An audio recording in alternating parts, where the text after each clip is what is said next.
Well, we might as well kind of get rolling. I mean, we've got six of us here to start with. That'll do. So, Chad, not everybody will have their video on, so that's just Yeah, no worries. there's always people looking over our shoulders that are they're in their underwear and they don't want to be seen or whatever. Um, but yeah, so we've been talking so much about crew sort of here and there throughout the past several months, well, even several years, where people have just been asking just sort of the basic questions, and I can handle some of those, but I'm getting to the limits of my understanding just based on my Sure. experiences, and so I figured let's bring in Chad. I mean, I thought it'd be fun to have Yeah. both of you on there, but I guess not. Yeah, unfortunately, she's gone back to school for Tuesdays and Thursdays nights, so she's getting her master's degree in management. So That's great. Well, that's great. It is yeah, what it is. It is what it is. Now I thought maybe folks would uh, have questions, but if you wanted to maybe beforehand, just kind of a little bit about yourself, so that people kind of get a sense sure. of who you are. Yeah, my name is Chad Neidigh. I've been doing crew almost exclusively since 2009. Um, uh, I did, free fall up until I had, 200, 300 jumps, something like that. And then was doing free fall and crew for a while, and then just sort of stopped doing everything except for crew. And now it's a big deal whenever I go to free fall. Everybody's like, oh, you're gonna pull out the door, and uh, which actually one time a friend of mine, a wingsuiter, convinced me to do a wingsuit jump, and I got checked out on the suit, and he goes, "Oh, why don't you take the suit, go up, make a solo, and just put it back in the room when you're done." I'm like, "All right, yeah, yeah." So I'm the last one out, just like I have been for the last 2,000 jumps or whatever. And I waved to Billy, "Thanks, Billy, bye." And I leave the plane, and I reach back and I touch my packy, and I was like, "No, I just touched it, right? I didn't actually." And then I feel No! the opening. Oh So there I am at 13,000 feet with a wingsuit 13. on, and then fast forward about a year, and one of the wingsuiters comes up and he goes, "Oh, you do crew? Hey, did you hear about the idiot crew dog who pulled right out the door?" And starts telling me the whole story of my jump. And I thought he was just busting my chops, and I was like, that was me. And he goes, "Oh my god, I didn't know." Well, the thing is, So you're not the only person who's done that. I've actually heard that story from more than one person who said they were the one. So yeah, you don't have to I feel. know a lot of tandem masters that have that same story, that Hmm? they go and they pulled the drogue, Uh-huh. only it wasn't a drogue. So it was pretty funny. But anyway, that's me. I'm a crew dog through and through.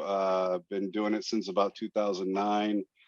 Been to nationals a couple of times. Been to worlds. We took gold in 8-way speed one year. We took bronze in 2019 at worlds. And a couple world records. I don't know how many state records, and yeah, mostly doing big way stuff, but some competition too, smaller stuff, 4-way, 8-way, 2-way, and that's about it. We go around, we teach wherever people invite us to come. If your drop zone is within driving distance and you got people that show interest, we show up with gear. We go do a safety briefing. We talk through all the interesting new fun ways to kill yourself and how to not do that. Our number one safety briefing is don't die, and we do take that very seriously. And so far, most people abide by that. Um, but yeah, we teach it. We have all the equipment, the crew canopies, the crew specific gear. We talk you through everything. We teach you how to avoid wraps and entanglements, but what happens if you do get into a wrap or an entanglement, and ways to get out of it. And the biggest thing is don't panic and stop doing things, when it's time, when it's your hard deck, so that you can get ready to land and you have enough time to recover from any of the craziness that's going on, and you can walk away and do it again. Do it So again, exactly. Yeah. So I mean, part of it of my hope in this conversation is to talk about wraps and entanglements, current methodology, current thought process. But if we start right there, I don't know. I think it may not necessarily lure people in as much as first talking about, how likely it is. How often do you actually chop, and how often do you go up and have an amazing crew jump where nothing crazy happens at all? It's nothing but fun. right. I Well, I think mean, that story needs to be told. so that story, it's easier to ask than it is to answer. People, Mm-hmm. if you think about, how safe is skydiving? Well, how safe is a tandem skydive? Almost never do you hear of a tandem going horribly wrong. They rarely have to ever use their reserve. They rarely have people running into them. But in 16 way, how often do you get into a collision? Well, more often, because you've got more people and you're interested more in the competition, and you're pushing that envelope to go faster and faster and faster. So how often do we get into entanglements versus how often would you as a newbie get into an entanglement? That's a very different thing. Yeah, I've had, I think, let's see, 3 cutaways doing crew, that's and not a lot. I mean, that's not a lot. yeah. I've never had on my one-on-one with a newbie, I've never had any sort of entanglement, wrap, cutaway, any of the things that we've discussed. Never had that happen. Now, in competition or doing big way, when we're pushing the envelope and doing stuff, sure, we things happen. Um, so you have to be prepared. You have to know what to do in those cases. But just like your first jump course, they talk about horseshoe malfunctions. How many of us have had a horseshoe malfunction? Yeah. I bet nobody in this room's had a horseshoe malfunction, except for maybe you, Brian. Nope, Um, I haven't. uh, you know, um, I've had a hard pull on a pilot chute, but I don't know that I've ever had one stuck, like totally stuck in there. Um, Various things like that. I've never had most of the things that we've done in the first jump course, but we talk about them, and they're very important, and we should continue to talk about them, because those are the things that, if they do happen, however unlikely they are, they're going to save your life. Yeah. And that's the thing that we talk about in our first jump course. That's what the wingsuiters talk about in their first jump course. I don't want to speak for them, but I know when I went through my wingsuit first jump course, they taught me all the ways that a wingsuit can kill you, and I've never had to do any of that either, thankfully. So yeah, it is something that you have to keep in mind. You have to keep serious. This is an extreme sport, and you are doing an extreme version of the extreme sport when you do crew, but it can be done safely. And I honestly think that more crew should be done as a student, when you're young and malleable and open to more things. It may, And if you had instructors that could fly next to you, I'm not saying contact crew. You don't have to do, because it's canopy relative work. You don't have to touch in order to be relative to someone. If an instructor grabbed a student canopy and went up there and flew next to you, you would learn so much more than if you just do when you do a hard toggle turn, a hard toggle 360, how much altitude did you lose? Well, you can look at your altimeter and you can say, okay, I dropped 100 feet. Well, what does that mean when you're relative to somebody? When you're actually sitting there next to somebody and you see what a drop of 100 feet looks like, you're like, wow, I can spiral and get below somebody that's coming at me. I don't have to hit them. I don't have to panic and do anything else. If I'm a little bit lower, all I have to do is take a mild evasive action and get away from the thing that's causing me to be in danger. And I can use more of my brain. I can use more of my skills, and that's something that we can teach our newer skydivers, our younger skydivers. Crew doesn't have a limit. We don't have to wait until you have 200 jumps like we do with wingsuits. It's all a matter of, can you safely jump the size parachute that I have to loan to you? And can I get a size parachute that will fly relative with you? We can go up there and do, crew on 300s, and it's still crew. Um, so I encourage everyone to at least sit through a crew briefing, and I'd be happy to give one if anybody wants a crew safety briefing. It takes about an hour, hour and a half if I get chatty, which I often do, telling stories and whatnot. But just listening to why everyone, I feel, should jump with a good hook knife. And by a good hook knife, I mean one that's made of all metal, Thank you for not saying these plastic things. There's actually a video that was floating around. I'll send it to you, Brian. That was on YouTube that I think should be on every safety day, because so many things went wrong, and it shows that every skydiver should jump with a good hook knife accessible. Because if he had a hook knife, his jump would have. I mean, he made it through the jump, but he did all the things that he could. But it would have been a much better, much less stressful skydive for him if he'd had just a simple hook knife, Yeah. a simple, good, solid. I mean, they're $40. It sounds like a lot. It's like, oh, I could buy a whole jump for that. It's like one whole jump. Sacrifice one jump for, the safety of your life. Come on. Yep. But I see so many people not jumping with hook knives, not even a crappy hook knife. It's like, if you need a hook knife, you're in a bad situation, and it doesn't take much to put one on your rig. They No, make it them doesn't. small enough, and any qualified master rigger can put a little pouch either on your leg strap or on your mud flaps or wherever. Yeah. So just simple things like that. Yeah, those orange plastic ones are garbage. They're They're garbage. it's a placebo. It makes you think you Yeah, have one, but you don't have one. But the other part I would add is that we need to physically practice pulling them out, because where people stow them possibly is actually a hard to reach place.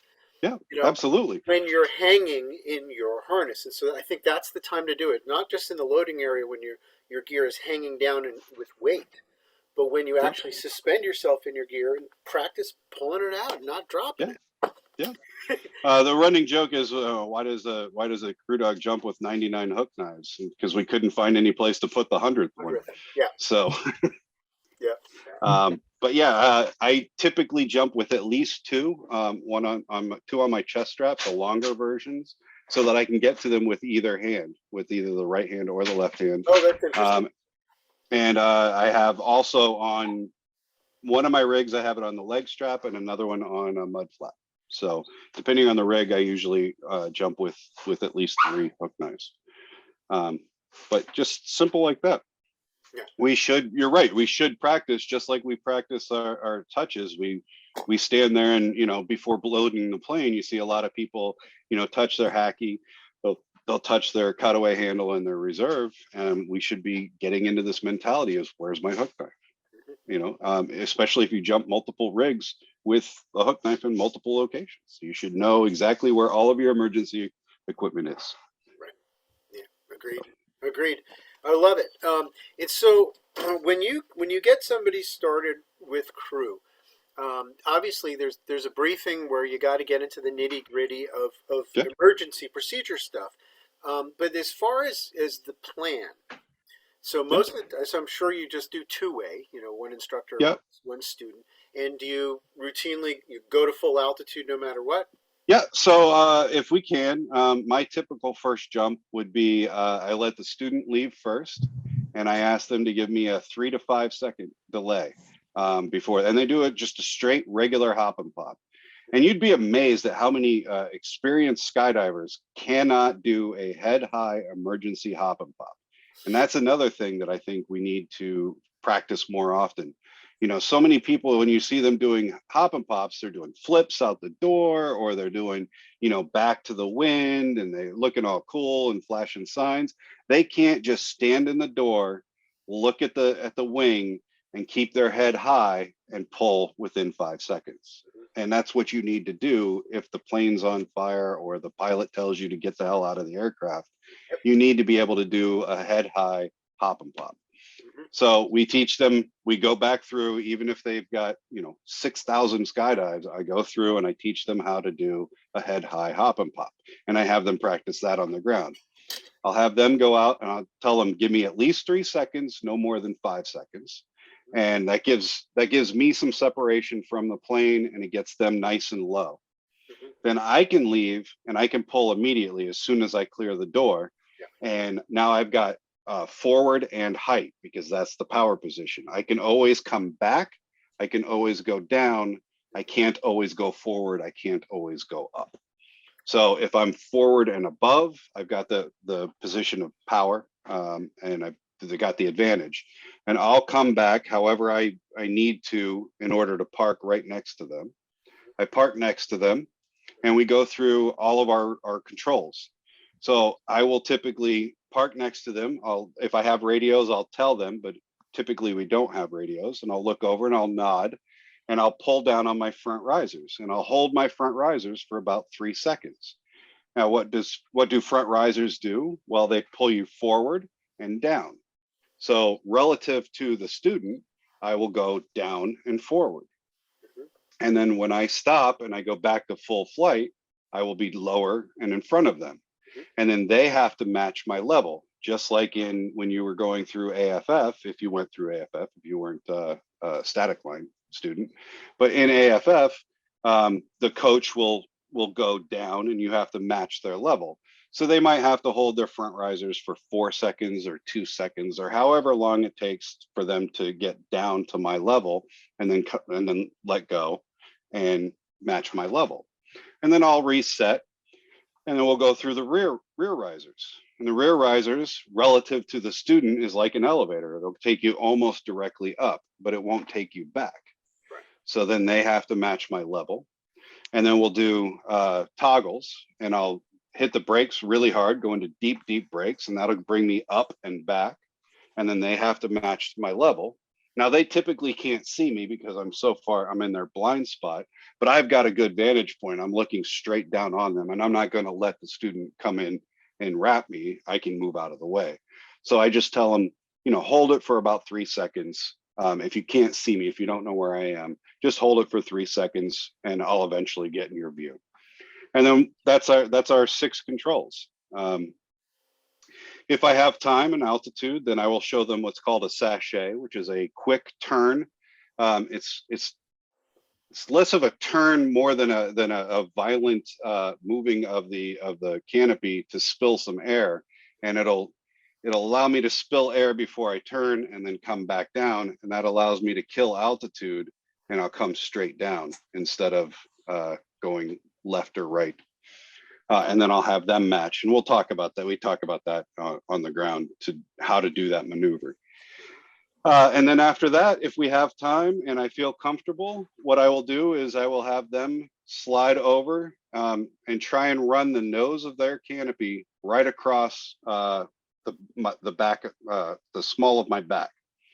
And I will then, if they do it slow enough and smooth enough, I'll be able to count the lines. And we always jump 7 cells. So I got 1, 2, 3, 4, and then I'll put my feet in their lines. And now we're a 2-stack.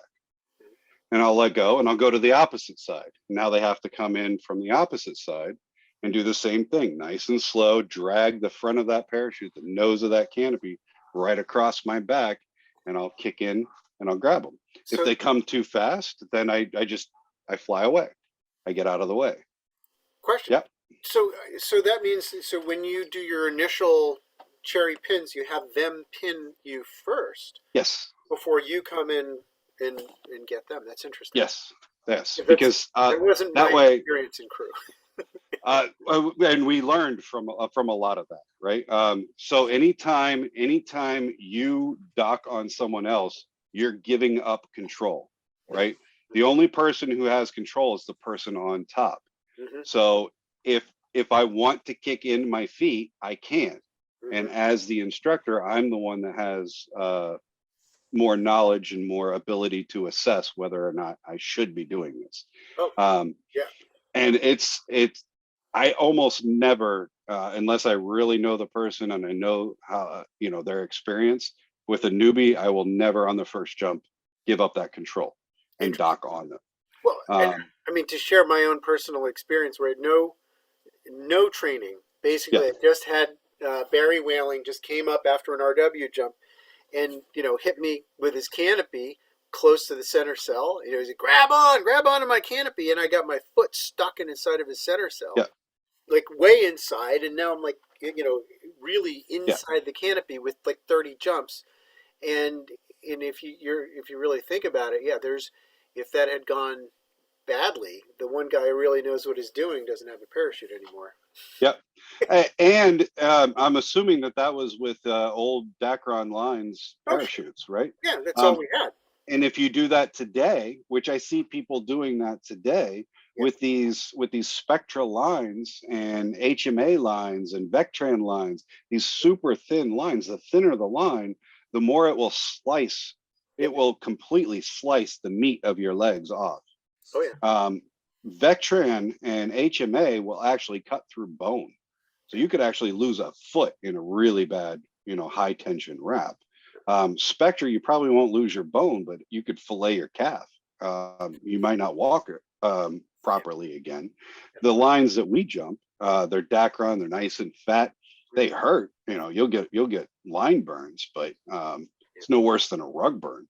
yeah, Um, yeah, yeah, absolutely. I so think that's important. But back in doing those days, everybody had 7 cells. right, and That's back all we had. back in those days, you jump much bigger parachutes with much kinder lines.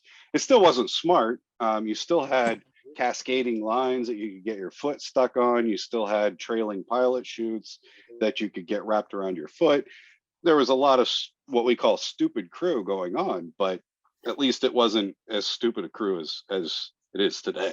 Well, So especially when you see, these really tiny canopies, yes, yes, super fast, 60 square foot canopies doing right. crew. I just don't think it leads a good example, even if you can't. I I agree. I agree.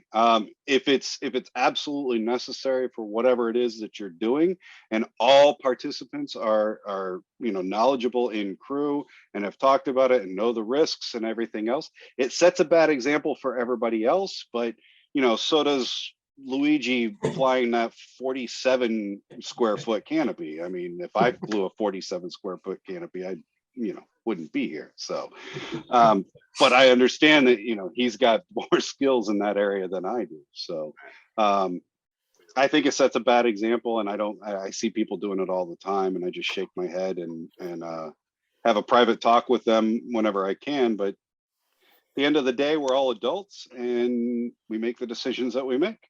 I'm sure that there's a lot of people that would like to sit me down and have a talk with me and tell me how dangerous any skydiving is, and Sure. Yep. in one ear and out the other. I'm like, yeah, yeah, okay. we have our own. Everybody's got their own frame of reference for That's what's it. what's suicidal and what isn't, and what's a Yeah, worthwhile risk where you feel like you've got enough control over absolutely, the circumstances, right? We were talking absolutely. about that earlier today. It's like my swooping might look nuts to your typical crew dog. To me, I'm a Yep, very very conservative swooper. yeah, Um, absolutely.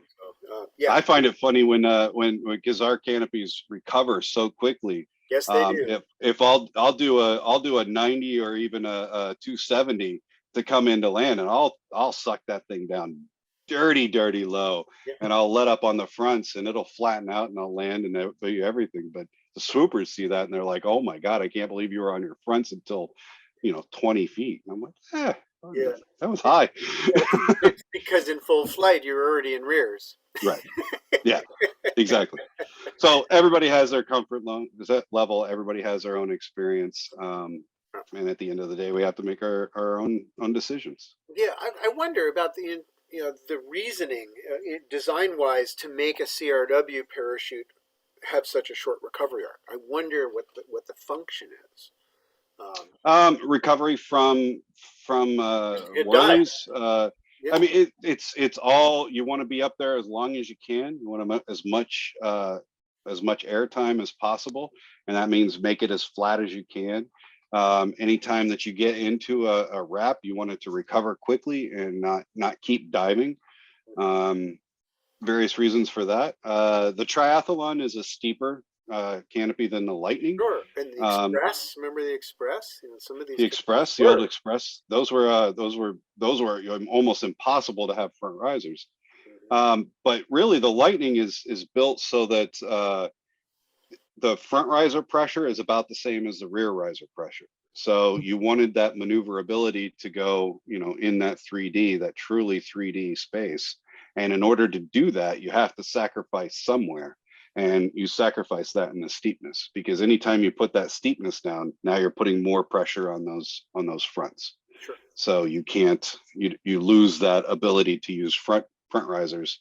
Now the Storms get by with it because they're flying almost exclusively in quarter breaks, because it's almost exclusively a two-way canopy, and you're just flying in quarter breaks. And if you want to go down, instead of pulling on your fronts, you just let it fly, and it dives down.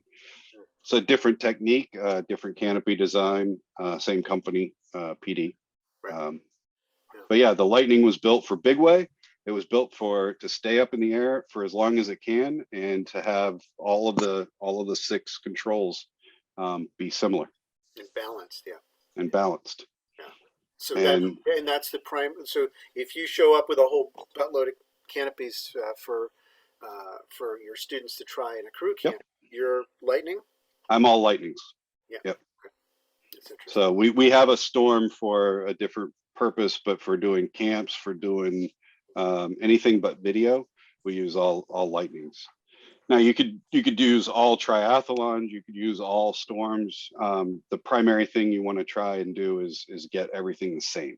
Yeah. You want to get wing loading the same, and the same type of parachute with the same line set trim. So we have what's called a world record line set trim, and that's what everybody flies. It's universal. Unless you have a very good reason for deviating from that, everybody gets the world record trim. Yeah. Yeah. Yeah. For sure. Now, Oleg recently did. Was it a couple weeks ago? Did his pup camp, CRW pup. And did Oh, you down in guys? Florida? No, he's out west, Out west. Okay. out Cali. Right. So which drop zone did you do that one? That was at Elsinore with Kyle. Elsinore. Yeah. Oh yeah, Kyle Taylor. Yeah. Yeah, Kyle's a good Yeah. guy. And that was Lightnings as well, right? Yeah, he said that all recreational CRW in the US is Lightnings. Yeah. And I can't do CRW because I'm not on 1.3 wing loading yet. So I have to wait. You can't do big way. You can do small way. I mean, Right. if I go down, if I find an instructor that has gear, that has a Right. big Lightning for me and is willing to go on a light wing loading, but Yeah. everybody owns a 1.3 wing loading, so I can't just randomly pick people. Right. And Kyle has a big wait list, so I can't really do that, and I don't really want to travel all over the U.S. just to, Yeah. So I have to It's wait. tough. It's tough. Yeah, that's why there's a few pockets that have instructors with gear hoarding issues like myself. Um, Yeah. but Yeah. Well, yeah, the Cali boys. There's quite a lot of crew going on in Southern California and Elsinore and in that region. But yeah, it's tough. They're doing a lot of competitions. They're doing a lot of training, so they're busy. But I'm glad I did it early, even though I learned a ton. But like you said, I got the safety briefing and I got to experience the relative flight, and it was really fun. And I did take a bunch of notes that I rewrote, and I actually posted them on the network. I don't know if you saw them, but it was just a Google Doc. It was around the time you were 6. You might not have seen them, but it has the diagram with the different controls, visual reference. So yeah. right. Now, did you find that was helpful in your free fall and thinking of landing in large groups? Because do you normally jump at Elsinore? No, I don't. I was visiting, and I've Okay. been bugging them for a while to try to get me into one while I visited. So, But did you find a lot of the things that a lot of the stuff that you learned in the crew camp could be applied in flying, with random strangers just trying to land at your drop zone with yes. your free fall gear? So I used to be very cautious about proximity flying. Like anytime anybody got near me in the pattern, like there's been a couple times I landed out because people were too close. Yep. And now I'm much more comfortable about my ability to avoid them, and like what is too close, or are we on a collision path? So like I that definitely improved that. That's great. Great. I think it's one of the best parts of crew is to when you recognize that a pattern is a formation, and then you get used to that perspective. You don't have people overcompensating, causing a new danger. Yep. I've seen that so many times. We're like, well, I don't want to be close to anybody, and they do something that they didn't really need to do. They needed to do this, and instead they did this, Yep. Absolutely. and they got hurt because of their fear. So how do you get over your fear of a monster under your bed? You climb under your bed. Yep. That's Yep. that's what crew is all about. That Yep. was a big motivation for me because I came from paragliding, and my senses of how everything flew was like it was always getting mixed up with paragliding, and I had never flocked before even. So that did help Yeah. out that as well. Yeah, Scott just showed up a few minutes ago, so I'm sorry I didn't notice that you were knocking on the door. That happens like every time. And so Okay. Chad is here as promised. We're just discussing basic CRW and that sort of thing. And obviously, this is not a substitute for a crew course. If you're going to do it with the right people and do it over a long period of time in person. Um, Yeah. I think it's great. I mean, I don't do it very much anymore, but I love where it leads, and of course, the no contact stuff is the part that I'm jazzed about the most because anybody can do it. Yeah. I would highly recommend anybody that has any interest in canopy flight at all, or wants to, if you don't have access to somebody like myself, or the ability to go see somebody like myself, where you can actually do crew with crew specific gear and have full contact crew, you can go up at any drop zone and do relative work safely amongst yourselves. You just have to make sure that your distance increases, and you have to talk about hand signals and what hand signals mean because you're so far away. But you can go up and fly next to each other and see how your canopies perform together, and play with your controls and your rear risers and your your toggles. Just flying next to somebody and doing a 360 and seeing how much you drop in a 360, just that alone is eye-opening. And doing all of the different maneuvers, and just go up and put 30 feet between you guys, and you don't have to be anywhere close to where you're going to have to worry about, oh, do I have the right lines, do I have the right gear? You don't have to be anywhere close to each other. You're closer than that on flying in on the pattern, so you should be comfortable being that close at 10,000 feet. And as long as you both you have a rule where only one person is making big moves, then you're fine. So one person is always the base, they're flying stable, and they're paying attention to the spot, they're paying attention to making sure you get back home. And the other person is allowed to do whatever maneuvers they need to do or want to do or try to do. And they get, you'll end up getting lower. And then once you're so low, you are now the person that plays base, and the other person gets to play around and do 360s or sachets, or play with their fronts or rears or rear stop, rear stalls and toggle stalls and anything else next to somebody, so you see how much you drop and change relative to someone else. And that's crew. That's relative work. And you're doing it with your canopy. So therefore it is canopy relative work. You do not have to touch somebody. You do not have to risk a wrap or an entanglement in order to do crew safely. And you don't need any special training. The only thing I would suggest is you make sure you know how to do a high pull and get back to the drop zone. So read the winds aloft, because it's very different than picking the spot for free fall, because you don't have free fall drift, you have canopy drift. So talk to an AFF instructor, talk to somebody who's done a lot of high pulls to know where you should be getting out and where you should be doing this, and pay attention to where you are. This is why crew dogs get the reputation for landing out so often, is because we lose focus on making sure we get home, and we're too busy playing, especially if we're training for competition, we get turned off and we're off our wind line. So if you're going to go do crew on your own without any training, you can do it safely. Just make sure that one thing that you always make sure you get back home, and jump with a cell phone. Always jump with a cell phone, because if you do land out, you can land. I've landed out as far as 6 miles off of the drop zone.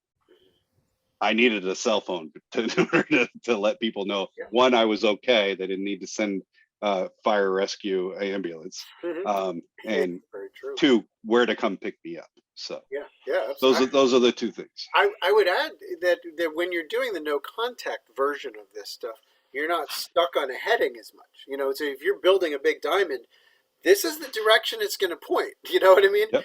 And it will continue that way. Whereas if it's just the two-way, or even as you get better, you can do no contact crew with more than one other parachute. You can look at the situation. We're getting a little, off the wind line, or we've been in a run for a long time. Maybe we should 180 it. And just because you're not touching, you can signal the direction. You make the turn together, quite possibly switching slots, right? Yep. You can't do this very much. Little turns, sure, but bigger than that, you switch slots, and that's fun. That's one of my favorite things. I love slots. As you're rotating, whether it's a 180 or not is irrelevant. You can do just a 45-degree turn. Yeah. And even if you don't want to end up ultimately getting into, crew like as I do it, you can get into flocking. There's a lot of high-speed canopy pilots out there that have found the joy of crew in doing, these high-speed flocks. I believe you even go up to, was it Finland, and throw lines through the canyons. Not so much. Finland sucks for that, but primarily Norway. That's my favorite. Norway. Yeah, okay. The Finland's flat, dude.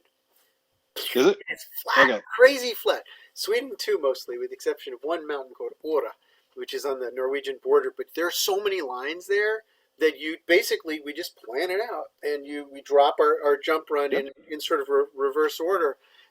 With the heaviest wing loading is going to be the leader will be kind of the last one out, and then they do a 180 wrap around, and they fly back down the jump run and just pick up the people in a line. And follow the leader is another sort of branch of this stuff that's very different, right? So like tunnel flying, you've got static stuff, whether it's head down or belly, where you're staying in place and you're trying to change your orientation or the formation without moving around much. We call static.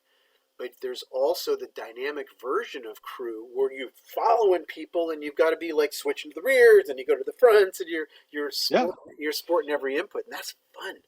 It's all canopy relative work. This is all.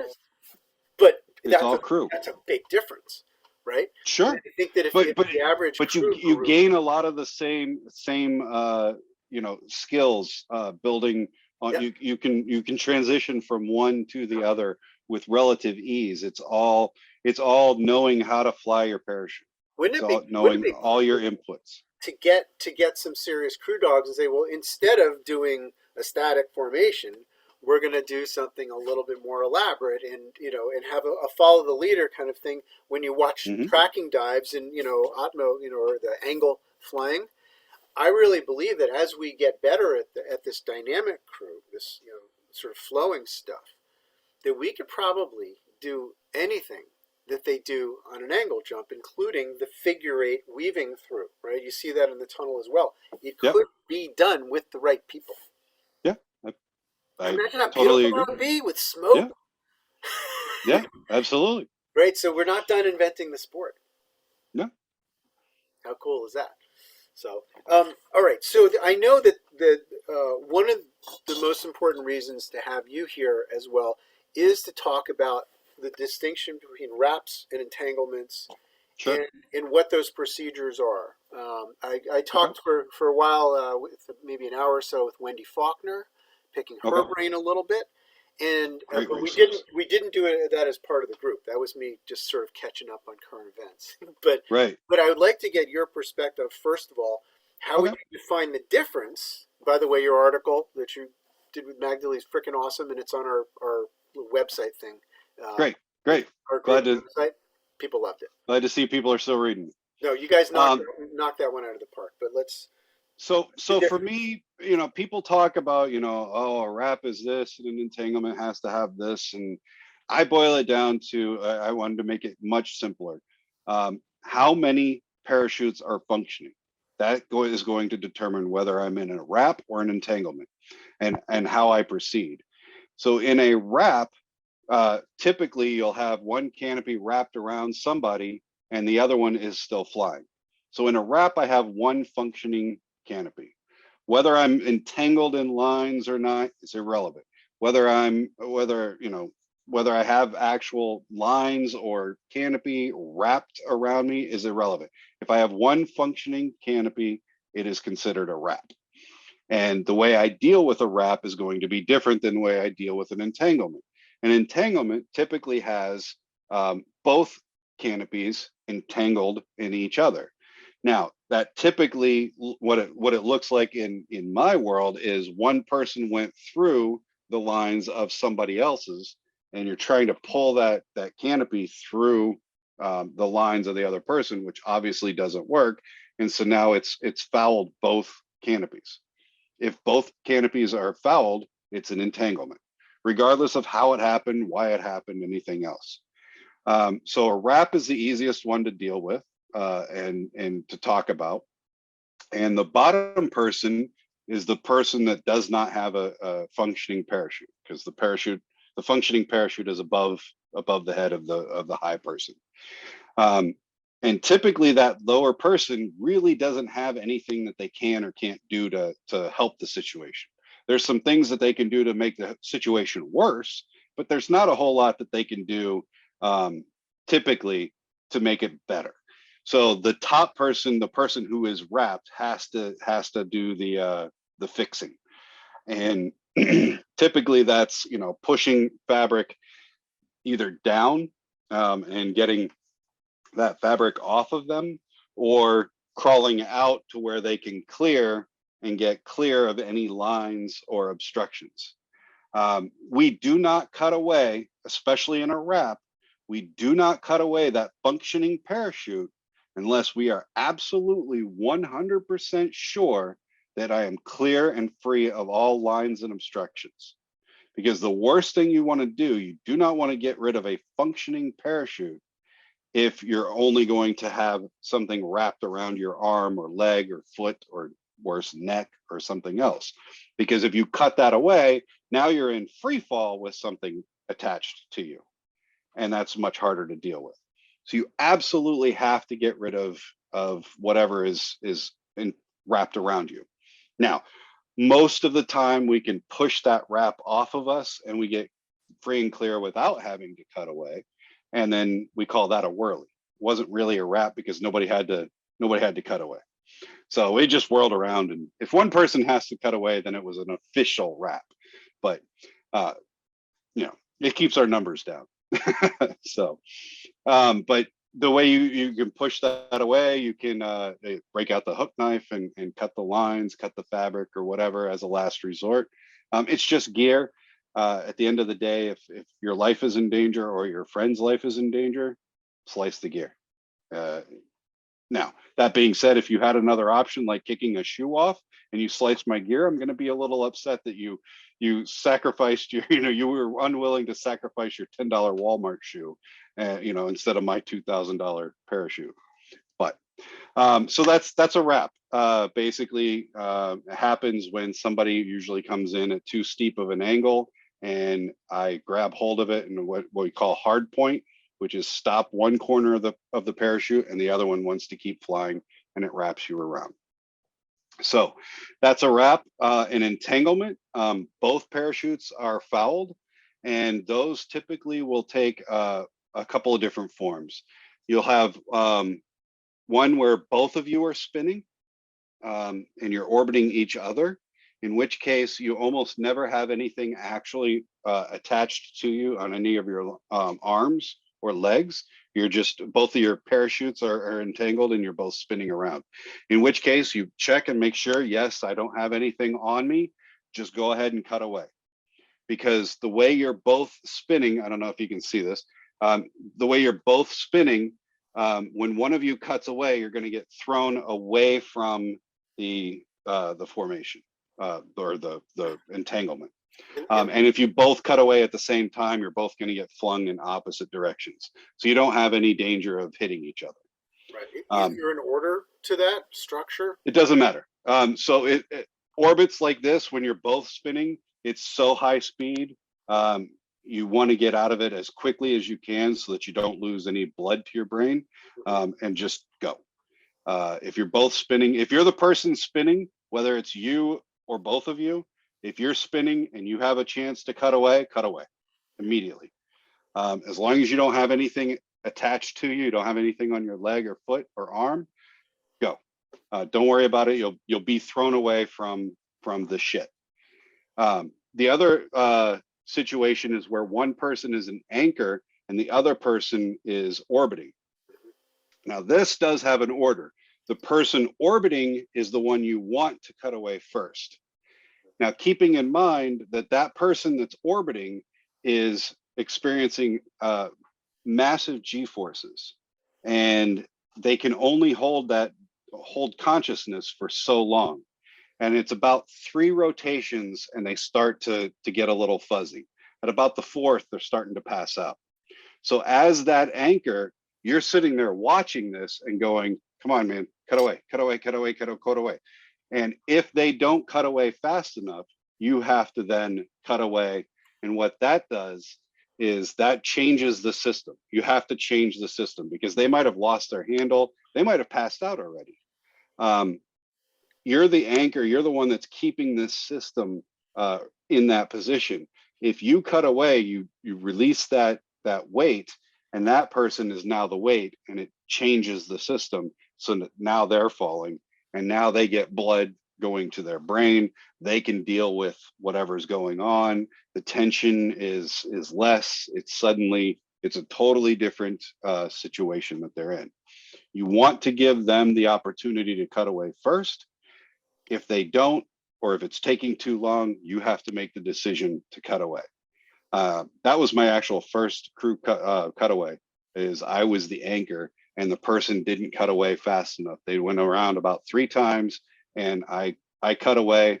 And as soon as I cut away, the system, all the tension on their rig changed, and they could see their cutaway handle, and they cut away, and we both landed under reserves, laughed about it, had a beer, paid our rigger a bottle of whiskey to get us ready for the next day, and we were back to jumping the next day.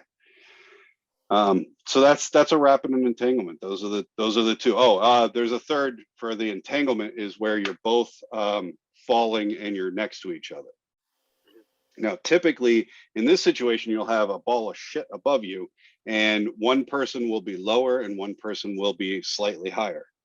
Whoever does not have anything on them, again, we don't cut away if we have anything wrapped around our arms or a rig or a leg or anything like that. If one of you is clear, that person cuts away first. If you're both clear in some miraculous setting, then what we typically say is that the top jumper should be the one that cuts away. Now, there's some debate in the crew community as to who should do it. I always say the top person should be the one, because if the top person goes, when they slide down, they're going at such a slow rate, the worst that's going to happen is you're going to get a black eye. You're going to get an elbow to the eye. You're not going to knock the person unconscious, right? So you slide away and you leave that person with the ball of shit that's above them. You know that nothing is attached to you is going to rebound up into them. If the lower person were the one that cuts away first, they're attached down here, it could theoretically snag an arm or a helmet or something else when it's going past the upper jumper. So I always say the top person, if they're free and clear, the top person should go first. Right. That's what I teach as well, with sort of the general principles of what we Right. do in my course, the no contact crew. Cool. Yep. So that's it. A wrap. So to recap, a wrap, you have one functioning parachute. An entanglement, you don't have any functioning parachutes. Both parachutes are compromised in some way. And in a wrap, you have one good one. Got it. And that's the way. That's the difference between a wrap and an entanglement. There it is. Thank you. Yeah, it's Sure. not simple. This is like the average. Well, Most it's a people lot to think about. don't know it. It's a lot to talk about on the ground, but it's better to talk about it on the ground so that when your heart's racing and everything's going in slow motion and you have all of these, you're not sitting there trying to figure it out and trying to guess what the right thing to do up in the air as you're coming, I just had Yeah. an idea that might be helpful with training people in preparation of this, because the ability to regurgitate information, on a test, multiple choice or whatever, and get it right. That doesn't necessarily mean that they're going to do it in the heat of the moment, in the Sure. flow of the experience. And so maybe we can do a little bit more flow testing sort of model where you show video, and the person can be even in a hanging harness if you wanted to add realism, but they watch the video and you quiz them. What do we do? You Yeah. sort of pause the video before somebody actually takes an action, because I'm Yeah. sure if you were to comb the crew community, you can come up with pretty much everything that can happen has. Right. You know Yeah. what The I mean? problem is getting high quality video because most of our video is from too far back to Yeah, really be able to see. Although with more people jumping small cameras, GoPros and whatnot. Although the GoPros and stuff have been the cause of some of these issues, I don't doubt that. where you get a GoPro snagged on a line and suddenly what would have been a nothing turns into a malfunction. Right. So Yeah, absolutely true. And there's no view from nowhere. yeah. And the other question that was asked recently around our crew is what about chest mount altimeters? Because that is customary, I think, for crew dogs. Am I right about that? Yes. So it's now that we have altimeters that we can put on our forearm Mhm. that don't attach to our fingers. Yeah. So it used to be we only had two types of altimeters, right? The wrist strap that went around the fingers, or the chest mount. Yeah. Now we have these digital altimeters that fit on an elastic band. Those are becoming more and more common among crew dogs because it's just easier to look at. Yep. And if it does get into a wrap, it slides right off of your arm, and Sure. it doesn't yank your wrist off like a And wrist mount does. yeah, have you seen a traditional chest mount actually becoming the cause of some sort of Um, entanglement? yeah, but it's not. It usually it'll get hung up, and then you just oh shit, I have a line caught on my chest strap, and you pop it off. Most people have some sort of way to move that. It's a very small snag hazard. You can't eliminate all snag hazards. I No. mean, your helmet is a snag hazard. I've gotten lines caught underneath my helmet. I'm not going to jump without a helmet just because I'm just going Yeah. to be aware that that's a snag hazard. The hook knife is a snag hazard. Right, absolutely. My hook knife Ironic. setup is a snag hazard. Totally. Yep. But I'm gonna keep jumping with a hook knife. Yep. So Yep. you gotta be aware. I typically will jump with two altimeters, one on my chest and one on my forearm. Just I don't know, I just do. Yeah. No, there's nothing wrong with that. And an Yep. audible probably as well. No, audibles don't typically, other than they don't really add anything other than some of the landing ones, because Well, we're not going free fall. We're not going fast enough for them to. I get that. I just mean in terms of like you're fighting some sort of a crazy entanglement, and it started at 5. You know what I mean? Yeah. And now you're getting down to like, holy crap, you got to get some nylon out there. That 2,000-foot beep would be nice. You know what I mean? Yeah. Yeah. There's a whole lot of things that went wrong if I got an audible going off of my ear, and Oh yeah. I agree with that. mistakes have already been made. So, Yeah, but yeah, yeah, most of us don't jump with an audible unless we want it for landing. yeah. Well, One of the. I'm just putting that out there. There Yep. could Yep. be a Yep. situation where Yeah. I'm the sure cost that. of having it is zero, other than Right. the price of the item and the Sure. battery. Right. But Right. you Right. know, but in terms of your life experience, it's not hurting you much. Yeah. But it Same might thing fly you. with AADs. A lot of crew dogs don't jump with AADs, just because the likelihood of an AAD working for us is about the same as the chance of an AAD working against us. Um, Yeah, it's the sure. chances are so slim that it would actually help us that most crew dogs, a lot of crew dogs, will just forego the cost.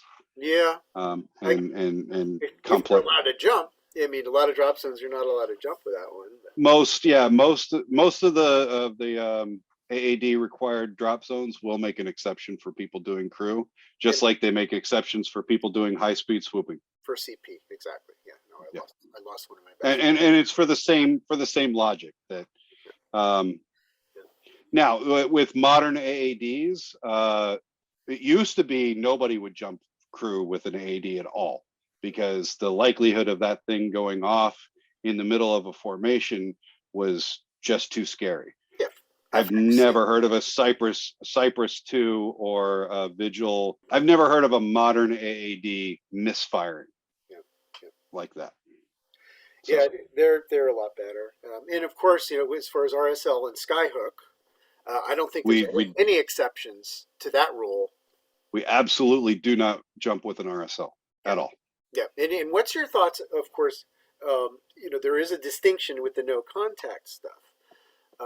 What's your If feeling about if you're that? doing if you're doing no contact Yeah. and you're actually going to do no contact, Mhm. leave the RSL connected. I feel the same way.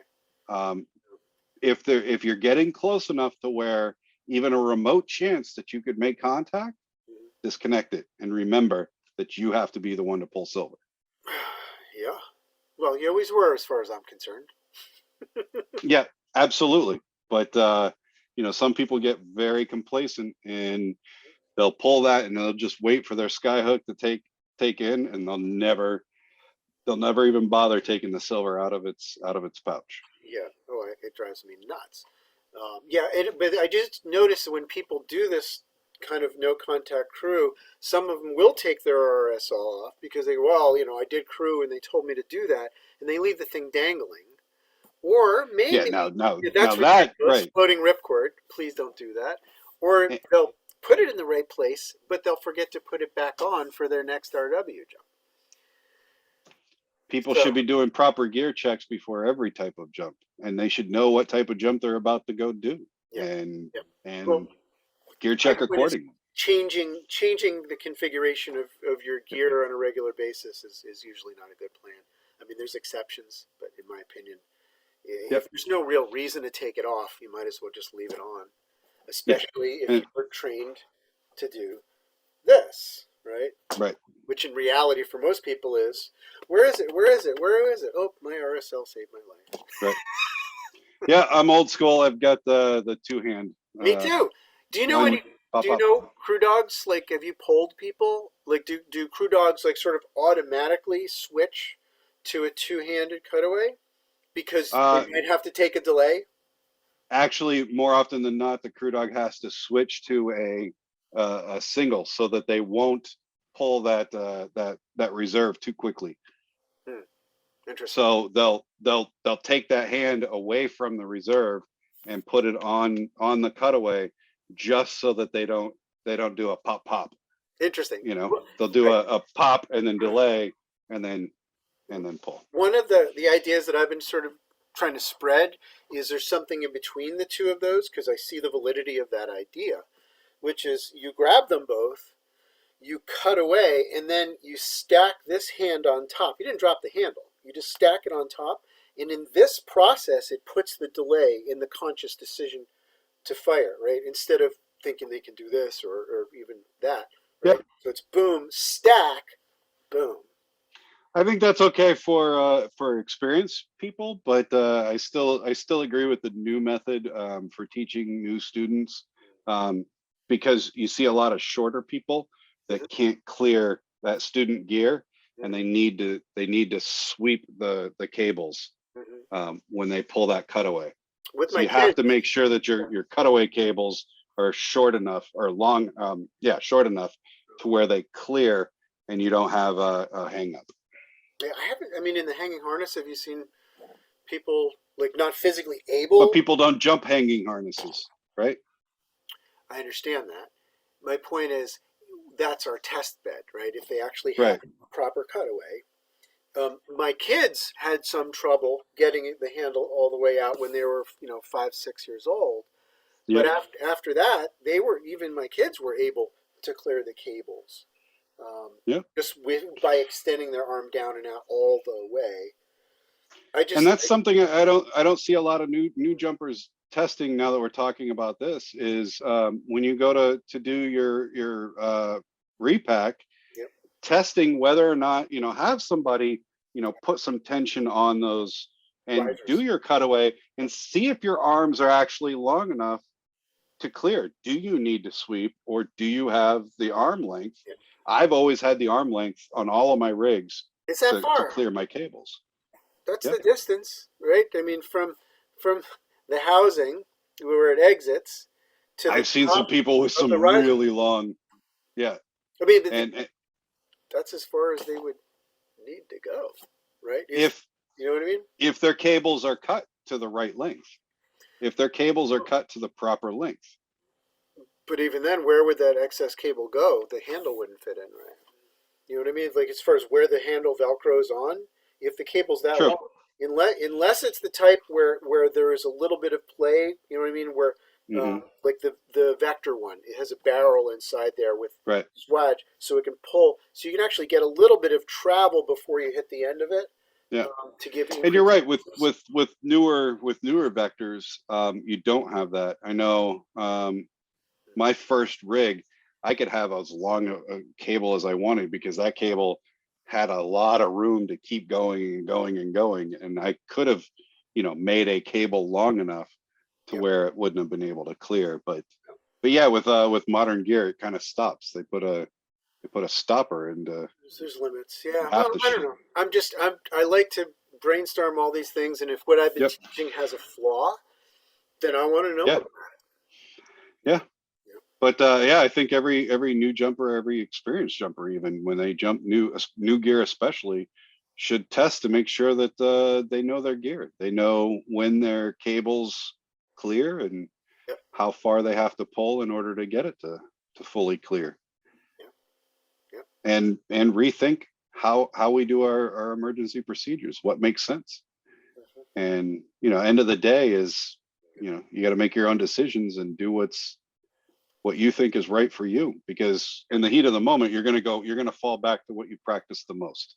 Yep. And it would be very, very hard for me to switch from doing this because that's all I've done since 2005. So Yeah. Yeah. Well, with enough repetition, we can I alter our brains. yep, So, absolutely. yeah, are there questions from the crowd here? Are there topics or areas that you'd like to see this conversation go right now? I have one, but I want to see if anyone else has one first. Sure, Yeah, what's up? go for it. It's a less interesting one to probably other people, but first of all, I totally loved that article. When there was a crew dog that sent it to me when I told him that I was kind of worried about that kind of stuff, and it was just it was just amazing written article, and I thought like, wow, I would never have found this on my own. So I was talking to my regional director about adding it to the sim, and unfortunately, he's a logical guy and practical, and he asked me, well, how many cases, incidents have there actually been where there was a collision at a high enough altitude where this would have helped? So I went through, USBA has the reports, the incident reports. And so I skimmed all of the canopy collision category because they don't have a really good search for it. And the only ones that I found that were at, a high enough altitude that a cutaway might have helped involved body to body impact where somebody was just unconscious or something. Mm-hmm. And so I emailed them, who did I email? Ron Bell. So I emailed Ron Bell and I asked to see if there's any other ones that weren't published. And so they did dig one up that was at a high enough altitude right after deployment. Nothing mentioned about being unconscious or anything like that. But there's just not enough details to know anything. Just Sure. one person away, the other person was left with 2 canopies. So there might have been something there. But we're talking like over a decade of incident reports where, for all we know, like none of this information would have even helped. So can you think of any cases or incidents other than CRW where, if only that person had known any of this info, right? I I can't. And a lot of that reason is because people are pulling too low. And I think that our minimum opening altitudes need to be raised because of this stuff. Most of the canopy collisions are happening, especially on opening, at altitudes and at speeds that don't give us enough time to properly deal with our. I think if we got people's attitudes at 4,000 is a better opening altitude than 3,000, we'd all be a lot safer. And I agree.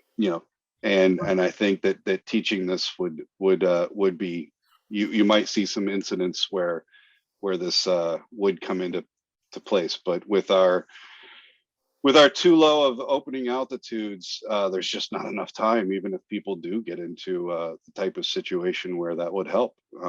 So that's right. I don't agree that that's a reason to not put it in there and to not teach it. There's a lot of things in the sim that we almost never see that are totally valid in talking about and thinking about, because it's better to have people thinking about this stuff on the ground and talking about it and discussing it than it is to figure it out on your own, where it's the first time you've ever even crossed your mind to think about.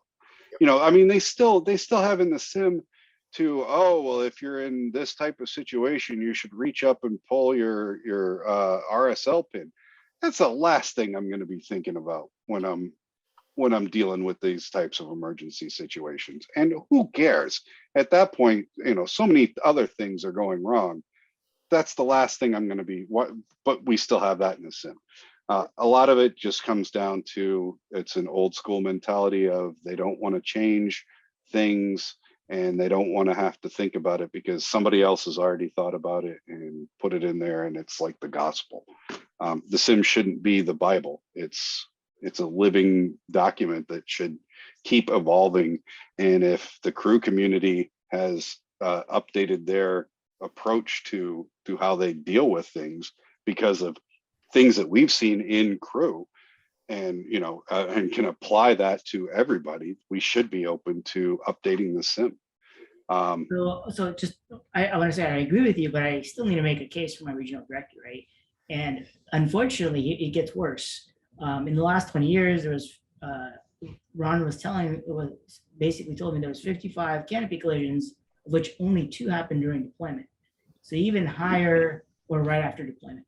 So even higher opening altitudes, it's still just 2 in the last 20 years.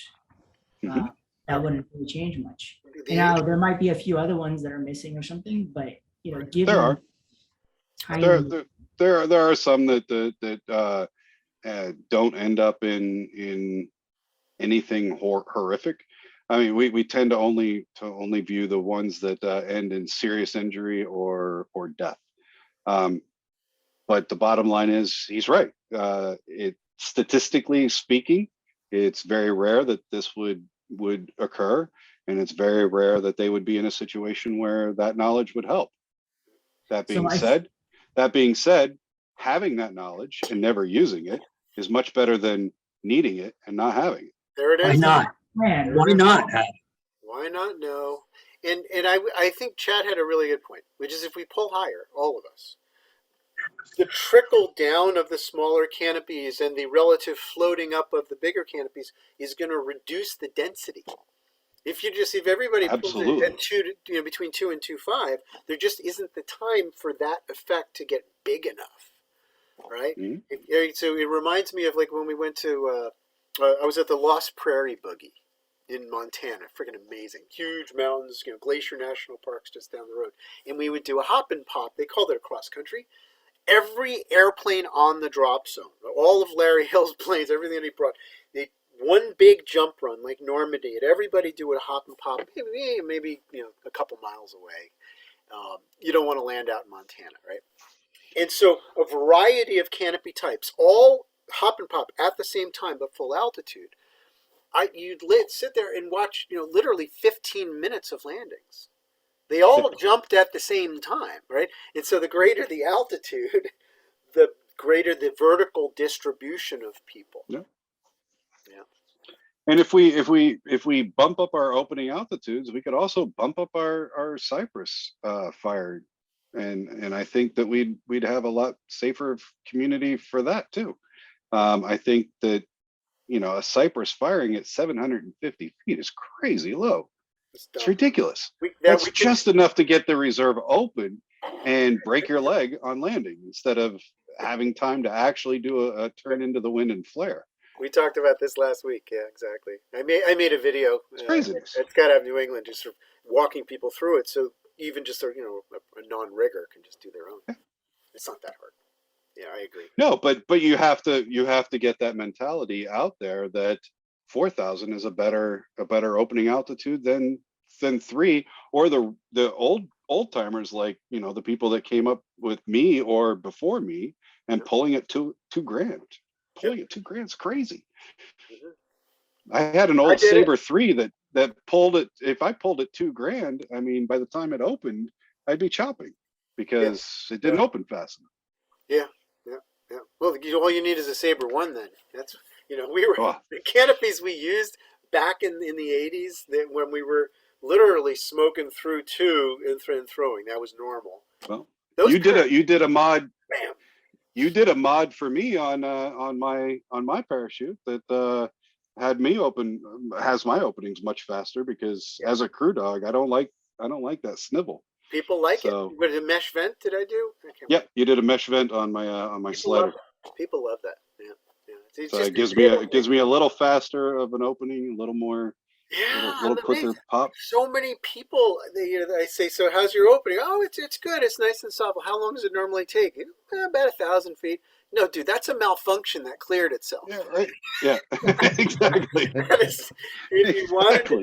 If you wanted to be in free fall, you wouldn't have pulled, for God's sakes. So I'm a fan of because these big sliders have a lot of advantages, especially if you like to pull it down behind your head. Nice to have that.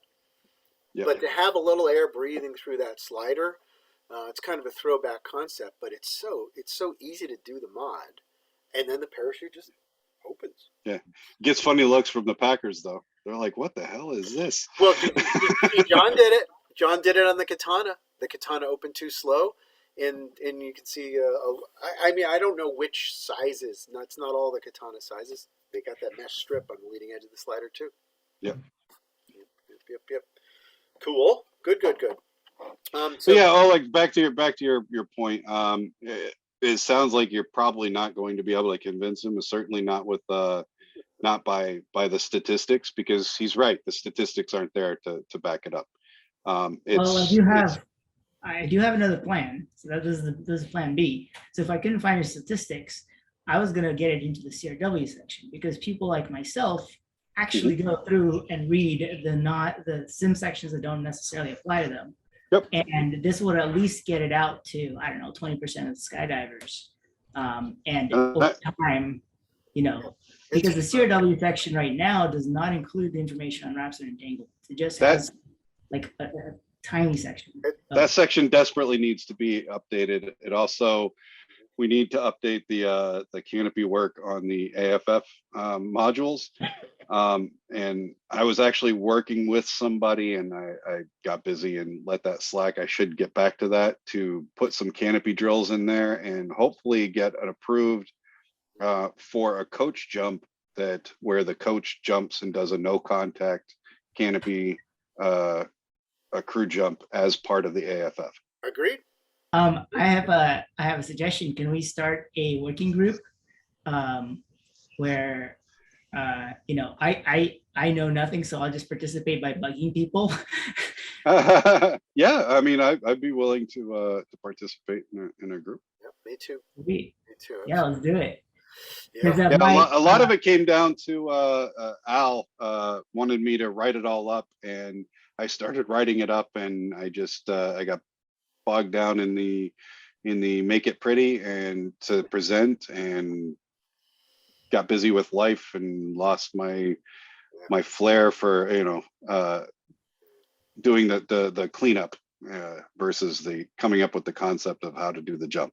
Right. I mean, I can clean it up. Right now, the sim is in an outline format, and they're trying to rewrite it to be something else. But while it's still in an outline format, we can get in something just to start Yeah. and work out the rest later. But my regional director actually was on board with this, other than checking whatever, at least with the CRW section. The thing is that he's never done any crew. He doesn't know much about flogging, and so he wanted me to reach out to a bunch of CRW dogs and stuff like that. Yeah. So with a working group, like he'd be on board, I'm sure other people's regional directors would be, whatever, right? We can get support for this. Yeah, I mean, I know my regional director is very very active, very supportive. And it sounds like yours is as well. Yep. Yep. Or your Marianne? Is that who's the Marianne? Jim Reese now. Jim Reese is. Oh, okay. Jim Reese, yeah.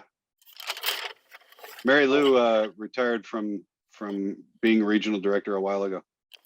It was Mary Lou, and then Al King, and then Al King went and became a national one of the national slots, and Jim Reese took over as a regional. Okay, good. All right. Well, I also have been thinking about see if we can squeeze a section on mindfulness awareness, because one of the biggest reasons, if our goal is to prevent canopy collisions, free fall collisions, bad spots that result in people breaking their back off the field, it's about awareness, which is about slowing down and expanding your perspective. And there's training programs that have existed for thousands of years to facilitate that skill. I'm not sure how it could be written, but at the very least, just I figure like one page that says, by the way, your awareness is something that is variable depending on how hyper focused you are on your task.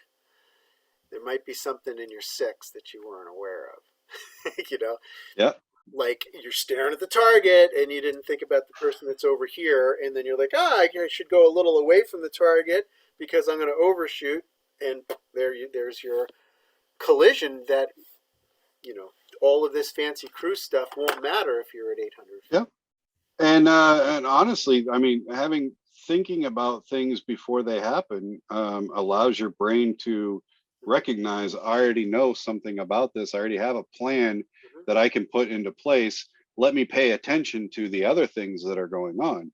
Whereas if this is something brand new to you and you've never thought about anything that's happening right now, you're going to be hyper focused on whatever is happening right at that very second, and you're going to miss something that could have potentially helped, or something that's going to make the situation even worse, because you didn't have the proper training on the ground. You didn't have the proper thought process. Well, the thought process, exactly, like that flowing experience of the center of the target. What are you looking at the most? I want to get to the formation or whatever that is. Sure, but what about the other things that you are also responsible for? As you're tracking off from your formation, if you're doing RW, one of the things you need to do is be aware of what's below you, because there might be another formation that was separate from your guys that somehow is underneath you. There might be an airplane. Right? These are the things that are a little outside the box from what we train our students, because they're already overwhelmed with the volume of information that's required to just do basic skydiving. But if you want to skydive for a long time, you need to be looking above you before you throw your pilot chute. You know what I mean? Yeah. You need to be looking for the airliner that's chugging through the drop zone area before you jump out of the airplane. This stuff is real. And to me, that's the mindfulness awareness piece that I'm referring to. I don't think I'm going to be able to get everybody to an ashram to meditate for a month, but you know what I mean? Maybe not yet. But the idea is to sort of deliberately give that make it part of the conversation. Well, the awareness helps you avoid it. I mean, let's be honest, it's knowledge. It's without that, you don't even know what to avoid. Yep, exactly. Brian, here's my argument for putting that in the sim is ever since you were talking about taking a deep breath, before opening or before whatever, I've never been able to once remember to take a deep breath because those are all the highest energy moments. Yep. And that I'm just going into autopilot because I'm overloaded already. If it had been in the sim when I was learning, I would have gotten that in from the start. As part of the circle of awareness, right? Heading, altimeter, breath, jump master. You really build it into our procedures. Downwind leg. What do you do once you point yourself on your downwind leg at 900 feet? You inhale fully, you hold for 3 seconds, and you let it out slowly and expand your view to include more than what you're looking at now, right? That would be really nice to add that as part of our normal procedures. Michael Vaughn. I mean, one of the canopy piloting events, on his forearm, he wrote in huge black magic marker, breathe. He said, breathe. And it was like kind of making fun of him. What are you doing? He's like, no, man, I'm telling you, I always forget, and I need this reminder. It really helps me. And he came in and landed, swoop, land around and slid it in or whatever. And he's sitting on the ground. And somebody, I don't think it was Jay, walked up and said, did it work? Did you remember to breathe?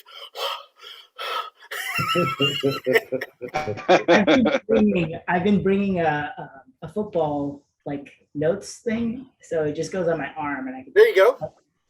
And at first it worked. I would actually check it and look at it, but lately I just forget to check it. Yep. I've just been so I don't remember. Yeah, absolutely. And breathe was on there. Well, the more we remind ourselves to do it, the more we go through visualizations of the jump in real time. In other words, if a skydive takes 40 seconds to get through, well, you should take at least 40 seconds in your visualization. Don't just compress it. You can do the Reader's Digest flow through right before you exit. Okay, fine, but I do think it's very important for people to take their time when they visualize and add within that these other very important things like relax your muscles, relax your neck so that you can see what's going on behind you. Stiff skydivers don't check anything because their neck doesn't move. Right? Like Steve Martin said, right? Steve Martin, he said, I like a woman with a head on her shoulders. I hate necks. That way, we're sitting down in the restaurant and every head turns, except hers, because she's got no neck. It's old Steve Martin stuff. Anyway, cool. So it's already 8:30. That'll do. That's a little different from what we normally do, but it's kind of fun having a visiting expert, eh? I like this, and I want to thank Chad so much for giving your all to no problem. Help clarify this stuff. Because it's not just this crowd that watches it, right? We record these, and on our private little website thing called Mighty Networks, only the members will get to see this. Yeah. And I think that's cool. Feel free, any of your members can email me or reach out to me on Facebook. If you have any questions, if you have any, even if it's, hey, I live in this area, do you know of any crew dogs or any resources available to me? Anything, just feel free to reach out. That's great. And I'll help out where I can. Yeah, man. Thank you. I guess you can say your email here now if you want to, just so it's. Yeah. So it's the Sedwick, the TheSedwick @gmail.com, or Chad Neidigh on Facebook, or New England Crew. We have a page for the local community here. You can reach out to us that way too. Yeah, great. And you can send me text of that stuff, and I'll just put it up in the metadata of the video. It's absolutely. a private video, but at least this way, all of the members, there's quite a few people now, that will watch this video later and be like, I want to talk to that. He actually sounded like he knew what he was talking about. Well, I pretend well. Well done. We all do. Yeah, that was great. That was great fun. Yeah. Thanks, everybody. Cool. Yeah, thanks for having me, Brian. My pleasure. Thank you, Chad. All right, I'll see you guys later. Thanks for coming. Each of us is born to be brilliant. We are not born to be boring, to be mundane, and we're not born to toe the line of safety so much that we don't live.